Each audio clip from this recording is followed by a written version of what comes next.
आज का जो विषय है जिसके बारे में हम बात करेंगे, आज की जो वीडियो है उन लोगों के लिए डेडिकेट करना चाहती हूँ जो कहते हैं ना दुनिया के लिए हर चीज़ करते हैं, लेकिन जहाँ पर उनकी एक वैल्यू की बात आती है, जहाँ पर उनका एक प्रभाव पड़ने की बात आती है, वो प्रभाव लोगों पर पड़ नहीं पाता। रिश्तों के लिए कहते हैं ना वो अपना खून भी निकाल के देंगे तो लोग कहते हैं ना कई बार लात मार के जाएंगे, ये खून नहीं ये स्याही है। हर एक इंसान चाहता है कि उसका एक अस्तित्व बने, उसकी एक वैल्यू बने, उसका एक प्रभाव लोगों पर पड़े, लेकिन कुछ लोगों की पत्री में, कुंडली में और उनके वास्तु में वो चीज़ नहीं है।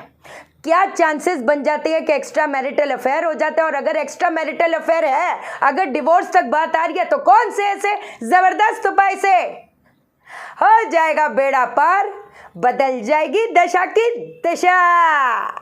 पक्की बात है, जानेंगे हम इस वीडियो में। लेकिन इससे पहले नमस्कार दोस्तों, मैं शाहना सेठ। कैसे आप दोस्तों? वीडियो के माध्यम से मेरी हर कोशिश कि आपकी जिंदगी बेहतर, सुंदर, माइंड ब्लोइंग, मन ब्लास्टिंग ठा बन जाए, जबरदस्त वाली। कैसे हो मेरे पास लोगों? आपको ना ये मेरे को एक चीज़ बतानी है आपको, है ना। ये कुछ भाग के लोगों के लिए सुन लो। कुछ चीज़ें होती हैं उसको नज़रअंदाज नहीं कर सकते, उसको अगर नज़रअंदाज करोगे भटक के रह जाओगे, कुछ हासिल आना नहीं है, फिर तो बचने पे भी चीज़ें बचेंगी नहीं। कितने लोग हैं जो वो कहते हैं ना भयंकर बीमारियां, वो कहते हैं ना पहले दादा चले गए, फिर फादर साहब चले गए, एक एक करके पूरी जिंदगी तहस नहस हुई पड़ी है। और ये चीज़ें लाइटली मत लेना, ये बहुत सीरियसली लेना। कुछ ऐसा मुख्य दरवाज़ा, एक मुख्य द्वार होता है जो कहीं ना कहीं गरीबी लाती है, फाइनेंशियल लॉसेस लाती है, मृत्यु तक। जो एक इंसान के पत्री में चीज़ नहीं है वो देती है। और वो किसका द्वार है? वो साउथ का द्वार है। अब साउथ में भी कुछ अच्छे पद भी होते हैं, कुछ खराब पद भी होते हैं। देवों की भी शक्ति होती है, असुर की भी शक्ति होती है। जो एक डिग्री बताने जा रही हूँ ये स्पेशली सुन लो, जिनकी सारा कुछ बिक गया है, बिकते जा रहा है, फाइनेंशियल लॉसेज आ रहे हैं, बीमारियां आ रही हैं, एक के बाद क्षणे लोग खत्म होते चले जा रहे हैं। और ये पाखंड की दुकानें बोलती हैं तुम पे कुछ कर दिया है, क्योंकि तुमको नॉलेज नहीं है तो तुम एक चीज़ कह रहे हो। अब आपने पूजा करा दी, आपको लगा कि हमने तो चीज़ करा दी, बट एक्चुअल जो क्रक्स है, जो एक्चुअल जो प्रॉब्लम है वो आपको पता नहीं चली। उन बाप दादा के घर का क्या करोगे आप लोग जब आपके घर पे कोई बचेगा ही नहीं? कितने लोग होते, कई बार मैं लोगों की कंसल्टेशन करती हूँ, ऑनलाइन कंसल्टेशन वास्तु की होती है। नहीं शाइना जी ये तो मेरे वो पुरखों का है, पुरखों में से कोई नहीं बचा, दादाजी चले गए, एक एक करके सब चले गए, अकेला बंदा बचा है घर पे, लेकिन वो घर को चेंज करने को राजी नहीं है। अब वो एंट्री कौन सी है? वो यम की एंट्री है। तो अगर आपकी एक एंट्री 180 डिग्री से 190 डिग्री के बीच है तो सुन लो, बचने पे भी चीजें बचेंगी नहीं। कई बार कहते हैं ना वास्तु जागृत हो सकता है 2.5 साल में, 7 साल में, 11 साल में, कई लोगों को कुछ महीनों में फर्क दिखता है। लेकिन ओवर कॉन्फिडेंट मत हो कि अब तो हम तो पैसा छाप रहे हैं। जब ये बदकिस्मती पे आएगा ना, कुछ एंट्रियों का इलाज नहीं होता है। कुछ एंट्रियों का इतनी खराब एंट्रियां होती हैं, this is called south of south west which is the zone of disposal. You can't do anything about it. Even if I tell you कि कोई बात नहीं है ना, आप एक स्ट्रिप लगा दो, स्ट्रिप से जो इतनी खतरनाक एंट्री है वो कैसे ट्रीट होगी भैया। अब जहाँ पर ये बात आ ही गई है, मैंने हमेशा एक चीज़ समझाई है, जहाँ पर एक्स्ट्रा मैरिटल अफेयर की बात होती है, यहाँ पर मियाँ बीवी के झगड़े की बात होती है, वास्तु इतना कठोर नहीं है। अगर मान लो एक मैं बताती हूँ, अभी पीछे जब मैं वास्तु विजिट के लिए गई थी, उनके पास ना एक ऐसा करके प्लॉट था, ठीक है। अब उनकी जो एंट्री थी वो यहाँ का उनका गेट था, ठीक है। मेरे पास अंदर जो प्लॉट था, मेरे पास अंदर का ये प्लॉट था। उन्होंने कहा था कि आप इस पे कंस्ट्रक्ट कर लो। तो मैंने क्या किया, यहाँ पर उनका गेट था जो कि रोग का द्वार होता है, वो मैं समझ गई, वो मुझे पता था, लेकिन अपने पास कोई ऑप्शन नहीं था। तो मैंने उनका क्या किया, मैंने उनकी ईस्ट का मुख्य द्वार दे दिया। ये तो मेन गेट है, इसका हम कुछ कर नहीं सकते, मैं समझ गई। उन्होंने बोला कि हम इसके बारे में कुछ कर नहीं सकते, तो आपको कुछ इसी में ही एडजस्ट करना पड़ेगा। तो यहाँ पर मैंने पार्किंग दे दी, है ना, वो जो पार्किंग की जगहें होती है, गाड़ी लग जाएगी। यहाँ पर मैंने द्वार दे दिया। अब ईस्ट का मुख्य द्वार क्यों दे दिया, क्योंकि ये सूर्य का पद है।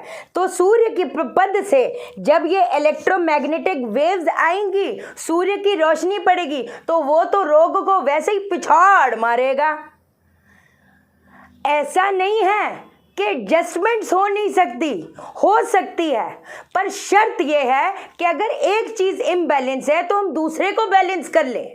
लेकिन अगर एक चीज है जहां पर हर चीज ही इम्बैलेंस्ड है, तो उसका क्या करोगे। नॉर्थ ईस्ट का टॉयलेट है, साउथ वेस्ट का टॉयलेट है, साउथ वेस्ट का एंट्रेंस है, कहाँ बचोगे। तो कहीं ना कहीं तो हमको थोड़ा बहुत तो बैलेंस करना पड़ेगा ना उसकी नेगेटिव ऊर्जाओं को, क्योंकि अगर एक रोग दे रहा है तो मैंने इलेक्ट्रोमैग्नेटिक वेव सूर्य की लेकर उसको पिछाड़ दिया, तो वो जैसे जैसे रोज रोशनी आएगी, वो जितनी भी बैक्टीरिया है, जितने भी वो सब है, उसको वो वैसे ही खींच लेगा। अब आपको बात बताती हूँ, पहले ना मैं तिलक बता देती हूँ, क्योंकि मैं अभी जा रही हूँ वास्तु विजिट के लिए। अब आपकी अगर ये वाली एंट्रेंस है, फिलहाल के लिए बता देती हूँ। एक येलो कलर की जो टेप होती है 2 से 3 इंच की, है ना, वो आपने अपने घर के मुख्य दरवाजे पे चिपका देनी है। उसका हम थोड़ा सा इफेक्ट देखेंगे। वैसे तो अगर चेंज कर पाओ तो चेंज करो, वो ज़्यादा बेटर रहेगा, या कहीं से और द्वार, जैसे मैंने आपको बताया मैंने उनके लिए किया, वैसे हम कहीं और से एक द्वार ले लेते हैं, ताकि जो उसकी नेगेटिव ऊर्जा है वो कहीं ना कहीं हमारी बैलेंस हो जाए, है ना। बाकी और भी चीज़ें समझाऊंगी, कोई ऐसी चिंता वाली बात नहीं, बट थोड़ी टाइम की आज कमी है। अब एक चीज बताती हूँ, हमारा लोगों पे प्रभाव नहीं पड़ पाता, हमारा घर वालों पे प्रभाव नहीं पड़ पा रहा। अगर मान लो किसी का सूर्य नेगेटिव है और उसके 5वें घर पे शनि खराब होकर बैठ गया, तो प्रॉब्लम आएगी, आपका लोगों पे प्रभाव नहीं पड़ पाएगा। अब मंगल अगर बद होकर बैठ गया, लोग आपसे कटेंगे। सूर्य शनि का अगर कंजंक्शन एस्पेक्ट है, लोग आपसे कटेंगे, आपकी कहीं कोई वैल्यू होने ही नहीं देगा। आप समझे, जबरदस्त सी चीज बताती है आपको। आपने क्या करना है, जो कनेर होता है ना, कनेर का जो जड़ होती है, कनेर की जड़ में घी मिलाकर, सिंदूर मिलाकर आपने इसको 28 आवर्स के लिए रख देना है। किस मंत्र का उच्चारण करोगे, जो मैंने आपको पहले भी बताया था, ओम शाम क्षीम रीम रूम क्रोम क्रैम फट स्वाहा। ओम शाम क्षीम रीम रूम क्रोम क्रैम फट स्वाहा। इसका तिलक अगर आप करते हो, आप देखोगे आपका जो एक प्रभाव है, आपका जो एक अट्रैक्शन है, वो कैसे बढ़ना शुरू हो जाएगा। और ये बोलने करने वाली बातें नहीं है, आप ये मेरी बात आपको मैं चैलेंज मार के बोल रही हूं। ये लेवल की चीजें आपको कोई नहीं बताएगा तब जब खुद पता होगा। घूम फिर कर बात यही आती है कि नग ले लो और पूजा करा लो। असली चीज बता रही हूं। मियाँ बीवी में अगर झगड़े कलेश, अगर पहला घर, छठा घर, 10वां घर अगर संबंध बना रहा है, शादी होने में दिक्कत, शादी हो गई तो निभने में दिक्कत, बात डिवोर्स तक चली जाती है कई बार। अगर ये स्थिति आ गई है तो एक और बात बताऊं, गाय को क्या खिलाओगे आप। अब क्या करोगे, बकरी के दूध के अंदर जो रबड़ी बनती है, मीठी रबड़ी, गाय को खिलाना शुरू कर दो। अगर मतभेद बहुत ज्यादा बढ़े जा रहा है, इतने झगड़े कलेश के उफ हाथ खड़े हो जाते हैं, ये वाली एक चीज जादुई वैसे काम करेगी। आपको मैं प्रॉपर इलाज बहुत है। मैंने आपको क्या बोला, आप करने वाले बनो, मैं बताने वाली बनूंगी। इलाज मेरे पास बहुत है। अपने थोड़े बहुत बिहेवियरल पैटर्न में बस आप चेंज कर लो। कंसल्टेशन में तो मैं सबको बोलती हूँ आप चुप रहो, अभी मैं आपको बताऊंगी, क्योंकि वो मज़ा नहीं आता। आपने मुझे हर चीज़ बताई, फिर मैंने बताई तो क्या बताई। पहले मैं इवेंट चेक करूंगी, सारे हालात चेक करूंगी, तब आप बताना, तब बात बनती है। और ये लेवल की चीज़ आपको कोई नहीं बताएगा, सीधी बात है। ठीक है, चैनल को सब्सक्राइब करो, मेरा दिल अपने दिल से जोड़ दो, वीडियो को लाइक करो, शेयर करो, इसलिए करो सबकी ज़िंदगी ठा हो जाए। ओके देन, बाय बाय, नमस्कार।